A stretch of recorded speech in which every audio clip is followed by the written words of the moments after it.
Hello guys, তো অনেকদিন পর ভাই, অনেকদিন পর চলে এসেছি আমরা কোথায়? আয়রা ফরেস্ট ভাই, আয়রা ফরেস্ট চেনো তোমরা? তো আয়রা ফরেস্ট এসে দেখো বড় বড় শাল গাছ দেখতে পাচ্ছ, এগুলো সব শাল গাছ, বড় বড় শাল গাছ। তোমরা কোনোদিন দেখেছো শাল গাছ?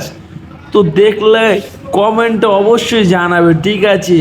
আর বাড়া দেখতে পাচ্ছ এইটা কোন গাছের পালা, এত বড় বড় ফল হয়েছে বাড়া, দেখতে পাচ্ছ? এই দেখো কত বড় বড় ফল, দেখো, বুঝলে? আমরা বুঝতে পারছিলাম না এটা কোন গাছে, দেখো নিচে অসংখ্য ফল পড়ে আছে। এই ফলগুলো কি কোন গাছে যে বুঝতে পারছি না। তোমরা যদি এই সব ফল দেখে থাকো তো কমেন্ট অবশ্যই বলো, ঠিক আছে বন্ধুগণ? তো বন্ধুগণ, আমি একটা ফল উঠিয়ে নিয়ে দেখছিলাম যে কেমন টাইপের ফল। আমি এটা অচেনা অচেনা ফল কেমন লাগছিল, কিন্তু ফাটিয়ে দেখি প্রচুর প্রচুর রস ভাই। তো ভাই একটু মুখে দিয়ে টেস্ট করছিলাম যে কেমন টেস্ট, কিন্তু বাজে একটু গন্ধ ছিল, কিন্তু মোটামুটি মিষ্টি ছিল। কিন্তু তোমরা যদি এরকম কোনো ফল টেস্ট করে থাকো, আজও ফল, তো কমেন্টে অবশ্যই বলো। শেষে ফেলে দিল, খেলাম না, ফেলা দিলাম।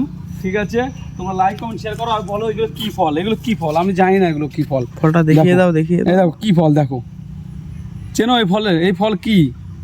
দেখো কত, অনেকটা ডালিমের মতো সাইজের, ডালিমের মতো সাইজের হয়েছে, মানে ডালিমের মতোই দেখতে, কিন্তু খালি উপরের চামড়াটা আলাদা, কিন্তু আলাদা রকমের একটা টেস্ট আছে। যেটা আমি টেস্ট করলাম সেটা বুঝতে পারলাম। ঠিক আছে, তোমরা লাইক কমেন্ট শেয়ার করে জানাও, কমেন্ট করে জানাও যে এটা কি ফল। ঠিক আছে, তো বাই বাই, টাটা।